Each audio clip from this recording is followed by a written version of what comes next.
ইরানের হামলায় ইসরায়েল জুড়ে ধ্বংসস্তূপ, তছনছ তেল আভিভ। নেতানিয়াহুকে পেয়ে ক্ষোভে কান্নায় ভেঙে পড়লেন নাগরিকরা। নেতানিয়াহুকে পেয়ে এবার ক্ষোভে কান্নায় ভেঙে পড়লেন নাগরিকরা। আমরা যেভাবে দেখেছিলাম যে ইরান যেভাবে ইসরায়েলের উপর হামলা চালায় এবং সেই হামলায় কিন্তু কার্যত ইসরায়েলের রাজধানী তেল আভিভ ধ্বংসস্তূপে পরিণত হয়েছে। কিন্তু ইসরায়েল কিন্তু প্রথম হামলা চালায় ইরানের উপর এবং তারপরেই ইরান হামলা চালায় ইসরায়েলের উপর এবং তারপরেই আমরা দেখলাম যে তেল আভিভ যে ধ্বংসস্তূপে পরিণত হয়েছে। আর এই বিষয়ে আরো জানাবেন এখন নিউজরুমের সঙ্গে রয়েছেন আমাদের প্রতিনিধি দুর্গাদাস বন্দ্যোপাধ্যায়। দুর্গাদা, সম্প্রতি ইসরায়েলের পক্ষ থেকে একটা ভিডিও প্রকাশ করা হয়েছে, যে ভিডিওতে দেখা যাচ্ছে যে ইসরায়েলের প্রেসিডেন্ট নেতানিয়াহু তিনি ইরানের আক্রমণে ইসরায়েলের যে সমস্ত বিধ্বস্ত এলাকাগুলো রয়েছে সেখানে সেই এলাকাগুলো ভিজিট করতে এসছেন এবং সেখানে যখন তিনি ব্যক্তিগতভাবে তার অফিসিয়ালসদের নিয়ে পৌঁছান, সেখানে দেখা যায় যে প্রচুর মহিলা পুরুষ তারা নেতানিয়াহুর কাছে আসে এবং তারা তাদের কথা জানায়। তারা অনেকে কান্নায় ভেঙে পড়ে, তারা অনেকে বাড়ি ঘরদোর ভেঙে গেছে, অনেকে প্রিয়জন মারা গেছে, অনেককে নিখোঁজ, তাদেরকে এখনও খুঁজে পাওয়া যাচ্ছে না।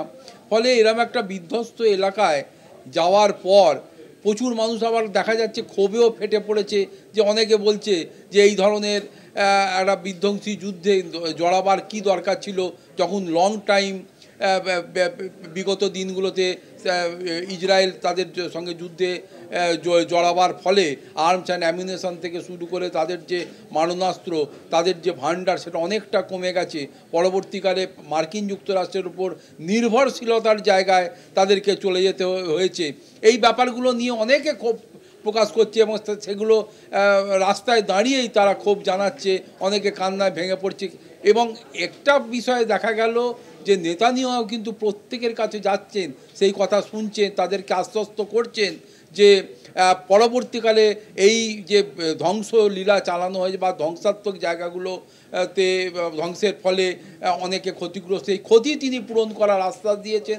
তার সরকার যে প্রত্যেকটা মানুষের যে ক্ষতি, যাদের যে যে ক্ষতি হয়েছে সেই ক্ষতি তিনি আবার নতুন করে তাদের কারুর বাড়ি গড়ে দেবেন বলেছেন, নতুন করে রাস্তাঘাট নির্মাণ থেকে শুরু করে যাদের কাজ গিয়েছে তাদের কাজের ক্ষেত্রে নির্মাণ কর্মীদের যাতে কাজ পান সেই সব বিষয়গুলো নিয়েছে। অতএব সব মিলিয়ে কিন্তু একটা রাষ্ট্রপ্রধান তিনি কিন্তু তার জায়গাতে তার ভূমিকা কি হবে আগামী দিনে নতুনভাবে ইসরায়েলকে গড়ে তোলার জন্যে সেটা কিন্তু তিনি জানিয়েছেন। কিন্তু তার সত্ত্বেও দেখা যাচ্ছে যে মানুষের মধ্যে ক্ষোভ, মানুষ চায় শান্তি, মানুষ চায় শান্তিপূর্ণভাবে সহাবস্থানের মাধ্যমে যে বেঁচে থাকতে, মানুষ যে যুদ্ধ চায় না।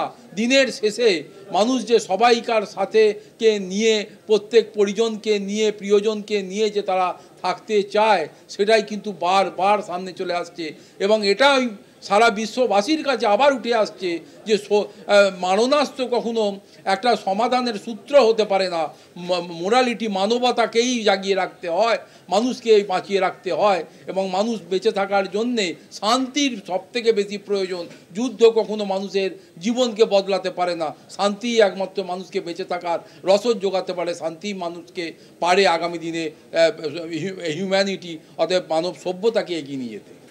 অনেক ধন্যবাদ দুর্গাদা। নিউজরুমের সঙ্গে ছিলেন আমাদের প্রতিনিধি দুর্গাদাস বন্দ্যোপাধ্যায়। অর্থাৎ যে ছবি এবার দেখা যাচ্ছে যে ইসরায়েলের প্রেসিডেন্ট নেতানিয়াহুকে পেয়ে কার্যত কিন্তু সকলে এবং সেখানকার তেল আভিভের বাসিন্দারা কান্নায় ভেঙে পড়লেন, কারণ তেল আভিভ কিন্তু ধ্বংসস্তূপে পরিণত হয়েছে।